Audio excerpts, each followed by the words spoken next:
The realm. Do you know what the realm is? It's the 1,000 blades of Aegon's enemies. A story we agree to tell each other over and over till we forget that it's a lie. In this video, I want to go over the new information regarding the shows HBO has been developing in the Game of Thrones universe. As you all know, back in December, George R.R. Martin revealed HBO would be shelving one or more of their Game of Thrones successor shows.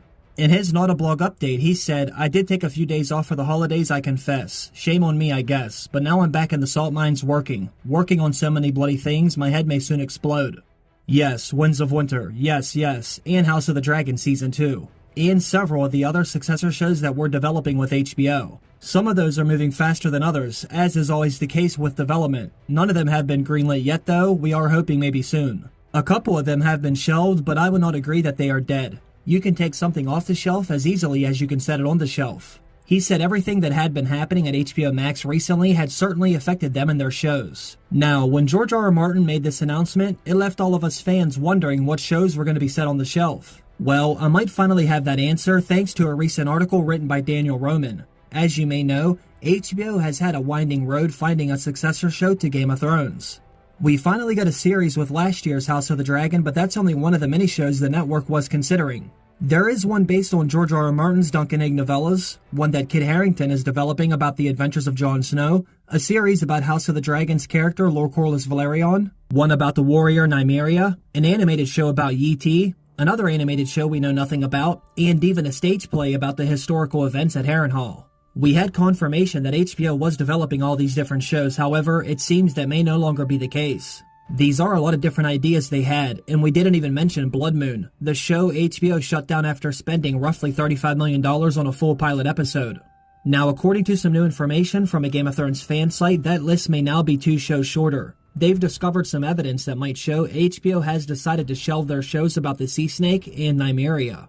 So we knew that the shakeups had affected HBO's various Game of Thrones successor shows, but we didn't know which ones. It's here that fans start figuring things out. An eagle-eyed Reddit user noticed an interesting change on the website for Startling Inc., the production company run by George R.R. Martin's frequent collaborator Vince Geraghtis. Geraghtis and his company have had a hand in basically all the recent projects that Martin is involved in, from Game of Thrones to House of the Dragon to The Dark Winds on AMC. They have most of George R.R. Martin's in-development projects listed as well, including The Ice Dragon, Wildcards, Dunk and Egg, and more.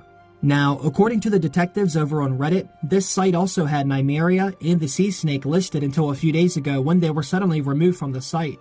Now, out of everything George R.R. Martin has in development, the main ones that aren't listed are the Jon Snow series, most likely because it isn't officially confirmed yet. Remember, HBO still hasn't made an official announcement about that show. They even have the Harrenhal play on the list. This makes the sudden disappearance of 10,000 ships and the Sea Snake more than a little suspicious. As always, we will be following this story as it develops, but for now, there's good reason to think that our next outing in Westeros may not involve the Sea Snake or Nymeria. Although, we will be seeing more than enough of Lord Corlys Velaryon in the second season of House of the Dragon releasing next summer. Now, I will say, I was a little surprised they aren't moving forward with the show about the Sea Snake. I thought that would make for a great idea for a show.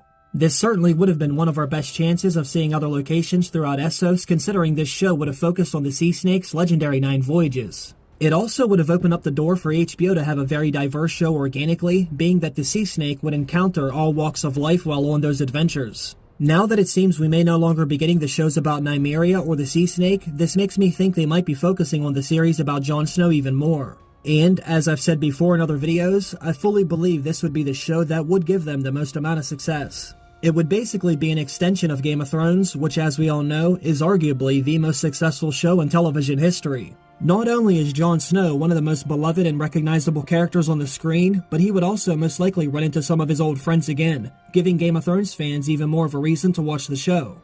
As stated before, many actors from Game of Thrones have already said they would love to come back to Westeros once again, so it does feel like HBO has everything they need on their side. Either way, we will have to wait and see how it all unfolds as they continue to develop the shows. I will make sure to keep all of you up to date whenever I find out any new information about the Game of Thrones shows, as well as House of the Dragon and the Winds of Winter. Once again, I would like to thank all of you for stopping by and watching another one of my videos. I hope all of you have a great day. I will see you again very soon. Bye.